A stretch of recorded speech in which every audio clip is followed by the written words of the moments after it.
Hello students, जो race को आपने 2 साल पहले स्टार्ट किया था ना, उस रेस के आखिरी के 100-200 मीटर बाकी है। मैं बात कर रहा हूं नीट एग्जाम की। कुछ ही दिनों के बाद यानी कि 14 डेज के बाद यहां से आपकी नीट एग्जाम आने वाली है, जिस एग्जाम के लिए आपने 2 साल से पढ़ाई किया है। मुझे पता है इस स्टेज पे आप बहुत ज़्यादा टेंशन में होंगे, बहुत ज़्यादा आपको एंग्जाइटी फील हो रही होगी, आपको सेल्फ डाउट भी आ रहा होगा। मैं बच्चों आज आपके साथ इन्हीं सब पैरामीटर्स पे बात करूंगा और मैं आपको मेरी खुद की जर्नी भी जो मैंने गेट प्रिपरेशन के दौरान ये जो प्रेशर होता है एग्जाम का जो फेस किया था वो आपके साथ शेयर जरूर करूंगा। तो यहां पे हम सबसे पहले बात करते हैं बच्चों टेंशन की। इस स्टेज पे सभी बच्चों को टेंशन आ रहा होगा एग्जाम को लेके। मैं आपको बता दूं टेंशन आना इज अ गुड साइन। ये इंडिकेट करता है कि आपने 2 साल बहुत ज्यादा मेहनत करी है और इसीलिए आपको टेंशन आ रहा है। जिसने मेहनत ही नहीं करी वो तो टेंशन फ्री चल रहा होगा, ठीक है। तो this is a good sign. लेकिन आपको ओवर टेंस नहीं होना है, आपको ओवर स्ट्रेस नहीं होना है। ज्यादा टेंशन ले लोगे तो उससे और प्रॉब्लम ही क्रिएट होगा। मैं आपको बता दूं टेंशन को कैसे अवॉइड करना है। इस स्टेज पे अपने किसी भी स्मार्ट फ्रेंड को फोन मत करना या जेडब्ल्यू वाले फ्रेंड को फोन मत करना। क्यों मैं ऐसे कह रहा हूं? जो स्टूडेंट का आपने जिसको आप दोस्तों को जनरली हम टेंशन के दौरान फोन लगाते, अगर उसने ये बता दिया कि उसका टेस्ट सीरीज का स्कोर 500 प्लस आ रहा है, 600 प्लस आ रहा है, तो आपका टेंशन और बढ़ जाएगा। या फिर आपने किसी को ये बता दिया कि यार मेरा स्कोर तो 500 प्लस है, 600 प्लस है, तो सामने वाले को टेंशन आ गया। ना ही अपने को टेंशन लेना है, ना ही अपने को टेंशन देना है। तो ड्यूरिंग दिस लास्ट 14 डेज मैं आपको बता दूं किसी भी दोस्तों के साथ बात मत करो, खुद को थोड़ा आइसोलेट कर दो हार्डली इन 15 दिन के लिए, ताकि आपको टेंशन ना आए। सेकंड जो पैरामीटर यहां पे है वो है बच्चों एंजाइटी। एंजाइटी मतलब घबराहट। मैं बता दूं मैं जब गेट प्रिपेयर कर रहा था घबराहट मुझे भी हुई थी, क्योंकि मैं भी बहुत टाइम से उस एग्जाम के लिए प्रिपेयर कर रहा था और एग्जाम के 1 वीक पहले मुझे बहुत ज़्यादा घबराहट हो गई थी। मैं आपको बता दूं घबराहट से कुछ बच्चों को चक्कर भी आते हैं, कुछ बच्चों का बीपी भी हाई हो जाता है, ठीक है। रात को ढंग से नींद नहीं आती, हमें डरावने सपने आने लग जाते हैं कि यार नीट पे मैं फेल हो गया एंड ऑल, ऐसा होता है। तो ये सब एंजाइटी के साइन है। तो एंजाइटी को डील कैसे करना है मैं आपको रियलिटी बताता हूं।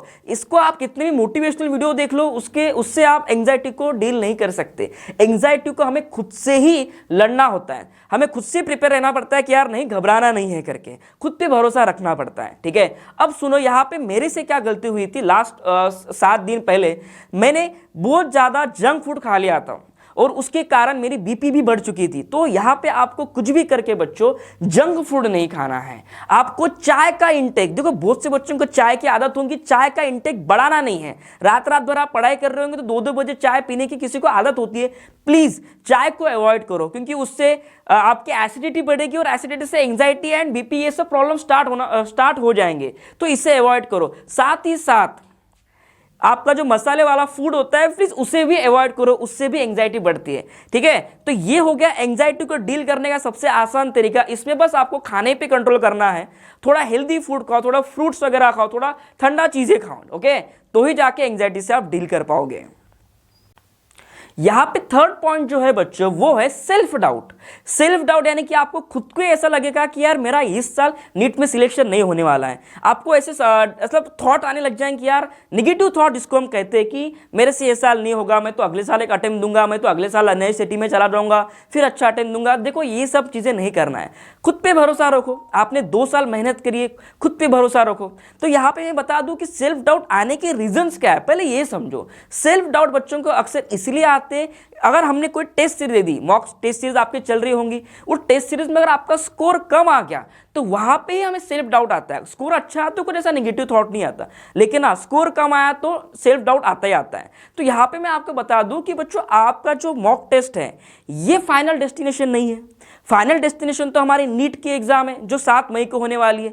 तो हमें उस एग्जाम को फोकस करना है। हम जो आज की तारीख में टेस्ट दे रहे हैं हमें सिर्फ दिमाग में ये रखना है कि यार आज मेरा ये क्वेश्चन गलत हुआ है, मेक श्योर करना है कि ये मेन पेपर में आया तो मैं इसे गलत नहीं करूंगा।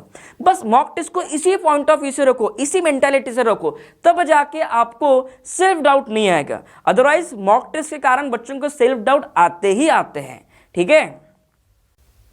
यहाँ पे हमारा जो फोर्थ पॉइंट होने वाला है डिस्कशन का वो है दोपहर की नींद। बच्चों मैं आपको बता दूं कि दोपहर में बहुत से स्टूडेंट को सोने की आदत होती है। हाँ ठीक है, अभी आदत तो है, लेकिन इसको टाइम पे भी चेंज भी तो नहीं कर सकते। लेकिन मैं आपको बता दूं आपका जो पेपर होने वाला है वो होने वाला है 2 से लेकर 5 के बीच में। बस आपको यहाँ पे ये याद आदत डलवानी है आखिरी कुछ दिनों में कि कुछ भी करके वो 2 से 5 के टाइम में आपको सोना नहीं है घर पे। अभी समर का टाइम चले, मस्त कूलर चल रहा होगा घर पे, बस हवा ठंडी ठंडी हवा में आपको दोपहर में नींद आती होगी, मुझे पता है। लेकिन कुछ भी करके आपको ये अवॉइड करना पड़ेगा, सिर्फ ये आखिरी के 14 डेज के लिए। कुछ भी करके वो टाइम जो है ना 2 से लेकर 5 उसके बीच में ना सोते हुए एक तो पहले की सोने की आदत डाल दो या फिर उसके बाद सोने की आदत डलवा लो। सोने में मतलब अपने को 2-2.5 घंटा नहीं सोना है, पावर नैप लेना है। ओके, तो ये बहुत इंपॉर्टेंट चीज है लास्ट के फ्यू डेज में। एक लास्ट पॉइंट में यहाँ पे और एक डिस्कस कर लेता हूँ। यहाँ पे जो है बच्चे अक्सर प्लान बी के बारे में सोचना स्टार्ट कर देते हैं जब आपको लगने लग जाता है कि यार ये साल अपने से होगा नहीं, तो हमारे अलग से सपने चल जाते हैं कि यार अभी मैं प्लान बी के बारे में सोचूंगा, ये एमबीबीएस को ड्रॉप कर देता हूँ, दूसरा कुछ करूंगा। देखो, अगर आपने सच में ईमानदारी से मेहनत करी होगी तो आपको सक्सेस जरूर मिलेगा। रहा सवाल कि सर मुझे कितना याद आएगा इस स्टेज में, कि सर मैंने इतना पढ़ लिया, मुझे याद आएगा कि नहीं, मैं गारंटी देता हूं आपने ईमानदारी से मेहनत अगर की होंगे ना तो आपको पूरा पूरा याद आएगा ही आएगा एग्जाम में। ये होता है, ये मेरे साथ भी हुआ था कि मुझे भी ऐसा लगा था कि मुझे एग्जाम में मेन पेपर में गेट के चीजें याद आएंगी कि नहीं आएंगी, लेकिन वो सब कुछ चीजें याद आ जाती है। वो प्रेशर ही ऐसा होता है एग्जाम का। ओके, अपने आप याद आना चीजें चालू हो जाती है। तो आप डरिए मत, खुद पे भरोसा रखिए। आखिर के 14 डेज में नया कुछ मत पढ़िए, बिल्कुल नया कुछ मत पढ़िए। जो भी पढ़ा था उसे रिवाइज करते जाइए और आपका 100% दीजिए। मैं गारंटी देता हूं आपको 600+ मार्क डेफिनेटली आएंगे। So students, wish you all the very best. Thank you so much for watching this video. और इस वीडियो को जाते जाते लाइक जरूर करते जाना, चैनल को सब्सक्राइब जरूर कर लेना। Thank you so much everyone.